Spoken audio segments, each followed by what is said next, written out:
You know Sonic the Hedgehog, we know Sonic the Hedgehog, the next generation of humans will know about Sonic the Hedgehog, and I bet Sega will still be making mid-to-trash games. Sonic has to be the only series we know that is completely carried by its fan base, but we're talking about Sonic back in the 90s, where they were still making solid games. Now let's not go crazy, it's still Sonic, but the track record was still more good than bad.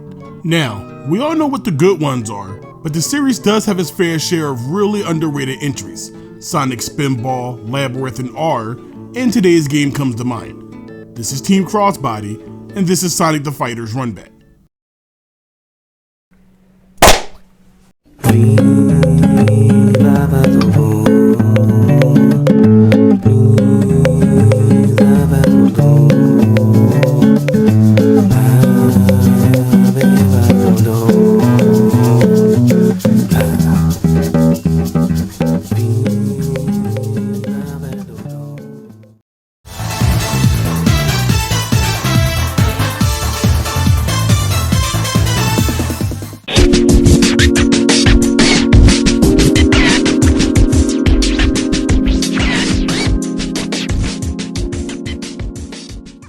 Sonic the Fighter's development apparently began as a side project done in the spare time of a Sega AM2 character designer, Masahiro Sugiyama. Oh, and Sega AM2 is a division within Sega of Japan tasked with creating primarily arcade games that was formed in the 1990s and spearheaded by Yu Suzuki, creator of several well-known Sega games such as Virtua Fighter, Daytona USA, and Shenmue.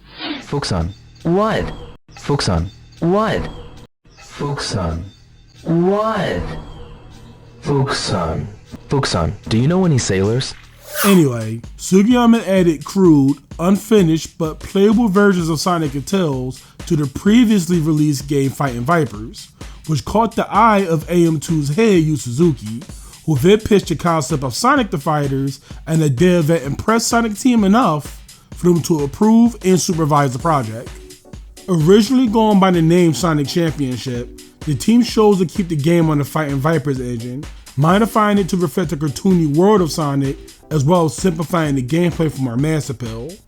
Despite this, Sonic the Fighters and Fighting Vipers are still closely related in gameplay style, and since Sonic the Fighter's idea came from placing a Sonic character in the Fighting Vipers, the team decided to place a Fighting Vipers character into this new game, choosing the series' flagship, fashion designer Honey, which was a good fit given that her fighting style was heavily cat influenced, but she was never finished and was locked behind the game's arcade version, seemingly to be never discovered.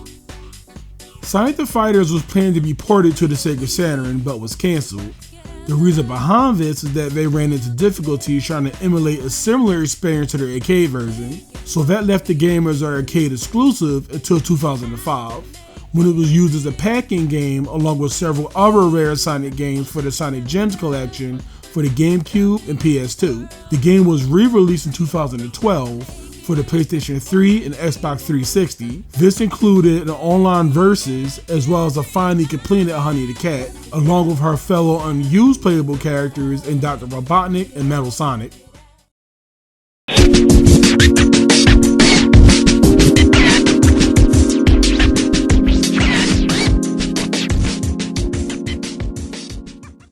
Sonic the Fighter's story is stupid for Sonic and fighting game standards. So when Eggman decides to take revenge on Sonic and his friends by deploying a bunch of robots to invade Earth from his space station, the Death Egg 2, Sonic and Tails catch wind of this. Tails deciding to build a single-seated rocket ship called the Lunar Fox to reach the Doctor's station. This rocket, for some reason, needs the power of the Chaos Emeralds and not just, fuel. Also, instead of just sending Sonic to go wreck his shit per usual, they decide to suddenly become glory hungry and throw a tournament to decide who would take the seat, fly up, and stop Eggman. Each of the game's base roster members holds a Chaos Emerald, and as you can tell, there's 8. And any Sonic fan would know that there are 7 Chaos Emeralds in total, unless it's the first Sonic game, which is 6, or Sonic Spinball, which is 16. Fang apparently stole one. There's also Bark the Polar Bear and Bean the Dynamite, who are also just kinda nebulous given that they were made for this game alone. I don't think they know the main cast. Are they bad guys? In the comics they're considered bad guys since they hang out with Fang. Anyway, you beat up your friends and the two other guys, fly your way to Death Egg 2, fight Metal Sonic, then beat up Robotnik, blow up his space station and fly your ass home. I understand that fighting game stories didn't matter much unless it was like Mortal Kombat around this time. But Sonic had at least 24 to 25 games by this point, and at the very least had a consistent world and characters. Kind of. Why couldn't they just make a story that made sense? Luckily for you people, I'm gonna fix the story real quick. First, there's only 7 Chaos Emeralds like normal. Seems really silly, even for 1996 to add an extra emerald for no real reason. Second, Eggman will use a cloning ray to split your fighter into 2 during the arcade run to justify the mirror match. How about using these guys to attack and steal the characters' respective emeralds so they don't have to go around bashing their friends up like morons? Third, Bark and Bean are useless. Make them bad guys along with Fang so your fighter isn't smashing clones all arcade run. Fourth, Fang doesn't need to steal an emerald if Eggman left him in charge of the clones. Maybe he has his own agenda, maybe not. I don't know much about Fang. Fifth, get rid of that Lunar Fox angle. Have them find some kind of teleporting device Fang was guarding or something. And then that can kick off the final fights. Lastly, after they defeat Eggman and whatnot, they can take a ship home and that's it. I know it doesn't matter in the long run, but this plot has bothered me since discovering this game all those years ago. It takes a bunch of unnecessary leaps to justify its plot when only a couple of brainstorming sessions was actually needed to iron this shit out. But I get it. They thought of it hella fast. I get it. Doesn't stop it from being annoying when all the pieces are right there to make a solid story. Just right there. I think stories in any fighting game matters. Duh. Plus, I'm convinced that Bark and Bean didn't work because the story of this game was so stupid. That, and they had, like, no kind of characterization at all. Who knows? If this plot was a little better, maybe those two would be a bit more memorable.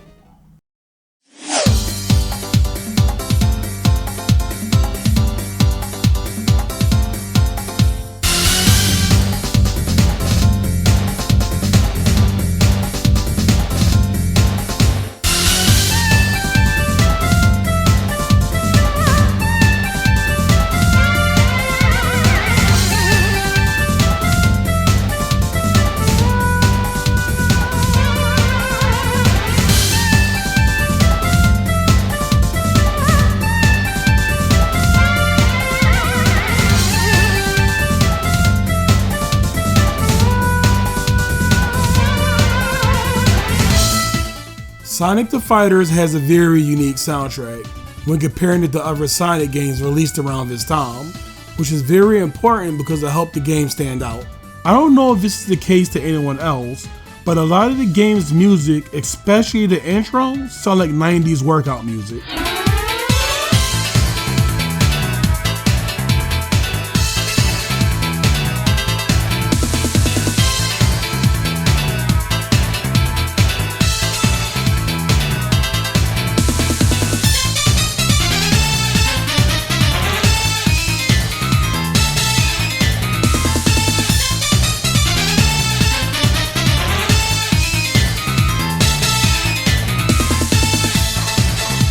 For the task of making music and making it fit in the fighting game while keeping it feeling like a Sonic the Hedgehog entry, I feel like they did a really good job.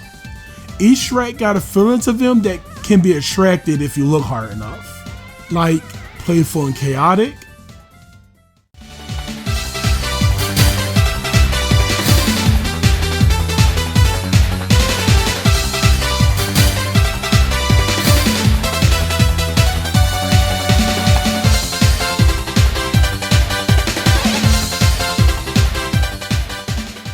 whimsical and magical,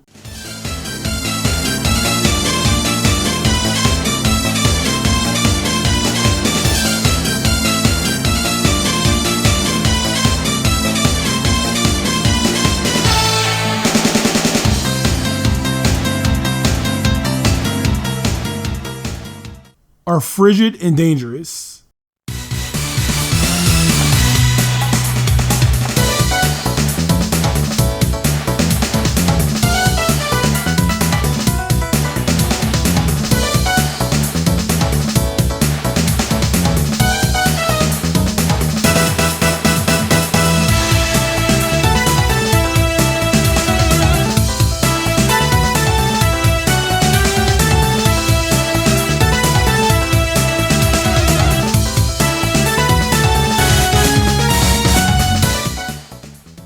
term I could use to describe the music is 90s greatness.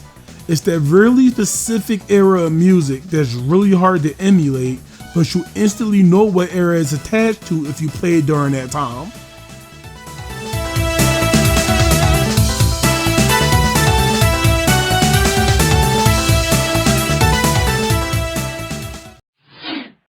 This game looks amazing, even by today's standards, which I guess can be said for most of the Model 2 games Sega pushed out around this time.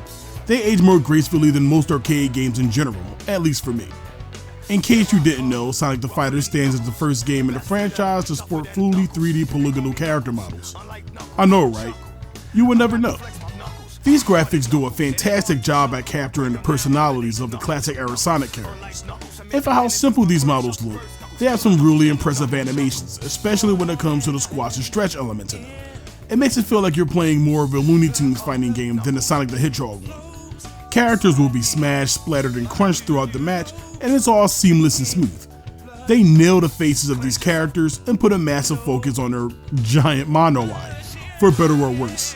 So you'll visually see them track the opponent and the camera in general, and it's all just very well done, and this still stands out quite well for over 30-year-old hardware. The arenas have just as much detail as the character models and seem to be based off 2 to 3 areas from various Sonic games.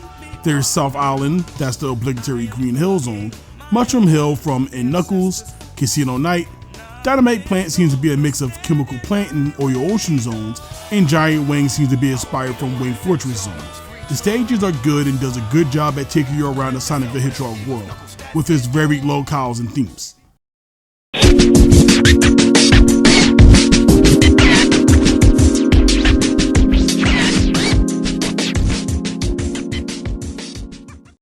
Much like his engine mates Fighting Vipers and Virtua Fighter 2, Sonic the Fighters is also a 3-button fighter with a punch and kick button. But instead of traditional blocking, this game features a unique barrier mechanic, but a little on that in a bit. Attacks in Sonic the Fighters come in the form of strings, quick commands like forward P, and motion inputs that vary in actions like fireballs and command grabs. There's a lot of shared universal attacks, but there's still a ton of unique attacks for every character. Fighting Vipers was pretty out there from a gameplay perspective when compared to Virtua Fighter, and Sonic the Fighter is even more crazier than Vipers. Every character gets access to launchers, OTGs, and giant jumping attacks, with the wall even coming into play, with every character having an ability to run up and jump off to escape the corner, or even perform unique actions from it. Getting smashed into the wall also causes the wall bounce, and there's a ton of ways to make this happen. The game also has air and ground recoveries because things get so nutty. Getting hit with all kinds of fast and large attacks and projectiles getting thrown around would really be annoying if there wasn't a way to deal with them other than using barrel. And the developers were ahead of the issue and introduced sidestepping to the game, making this the first AM2 game to feature one. There are 2 kinds of sidestepping, stepping in and stepping out. I don't think they have official names. Just pressing the PKB buttons together will cause a step out. That is solid for dodging projectiles but not actual attacks. At close range, it will get behind the opponent for a potential attack that is called a slip around. Pressing forward in PKB will cause a step in, which is a much stronger sidestep that can actually dodge opponents' upcoming attacks, as well as projectiles that can be slipped around at close range. These actions, as well as blocking, will cancel your forward and back dashes and runs. Combine that with the occasional jump, full or short, and there's plenty of ways to approach your opponent. Sonic the Fighters is a pretty fast-paced game, and it's super cool that mobility options in this game are so varied because, as you can tell, it's not like Sonic and the other fighters can brag about having the best reach in the world. These guys are hella stubby, and will have to get in very close in order to get things done. Unless you want to be a dirty zoner about it. And I do. Sonic the Fighters isn't some super deep fighting game like his granddaddy Virtua Fighter, and we're not here to make the case that it is. But that doesn't mean that there isn't any depth to be had, and that's where the unique blocking system called Barrier comes into play. You see, most fighting games rocking the block button will simply have you press that button and guess high or low, and that's about it. And while Sonic the Fighters does sport high and mid attacks, I believe there isn't any lows in the game, so popping up the barrier will guard against any attacks fired at you. Sounds pretty strong, right? Well, it would be if characters didn't have barrier breaking attacks that can destroy one of them. That's right, I said one, because not only can your own barrier be broken, each fighter only carries 5 of them by default, and once they're gone, that's it. No more blocking for you for the remainder of the match, and these don't replenish, again by default. There are all kinds of ways to break past barrier. Guard break properties can be found attached to single strikes, in the middle of strings, or during dash attacks. Throwing when the barrier is currently up, or even causing a slip around will break an active barrier. Another way to bypass barrier is to simply jump behind your opponent because they only protect what's in front of you. But if blocking isn't your style, you can always sacrifice one of your barrier stocks to enter a state called Hyper. In this state, the character damage is vastly reduced and any guard breaker properties are removed, but the recovery time on attacks is also greatly reduced, allowing you to hammer opponents with relentless attacks. This could be helpful to create on-the-fly combos to close out a match or put the opponent in a nasty strike throw situation. Characters also have special attacks that can be only done during Hyper mode. The barrier and movement mechanics add a great layer of thinking without getting in the way of the game's simple design. Remember, the game was made to be playable by younger players. It's pretty impressive how the development team managed to sneak these things in, but I really shouldn't be shocked. These aren't rookies, I mean, they did make Virtua Fighter after all. From a little side project to more than unique entries within the franchise's history, Sonic the Fighters at least had to make a little impression to anyone who played it, especially during the early days of 3D gaming, as you'd be hard pressed to find a fighting game that featured fully rendered 3D characters being as expressive and animating the way that they do. The game, while simple, which didn't really help in winning over the more hardcore at the time, has a good amount of depth through its surprisingly well thought out mechanics and even helping the AM2 team add things that were never in their games to begin with, like sidestepping. The barrier meta, movement system, and hyper mode adds a lot to the game without hurting the simplicity. It may not be outwardly complex, but there's enjoyment to be had on both sides, both competitive and casual. Overall, Sonic the Fighters is a very well designed and charming game. It isn't perfect and it might have needed more time to cook, but as it stands, this is the only traditional fighting game in the Sonic the Hedgehog series, as Sonic Battle doesn't really count. I think. We'll cross that bridge when we get to it. See you next time on The Runback.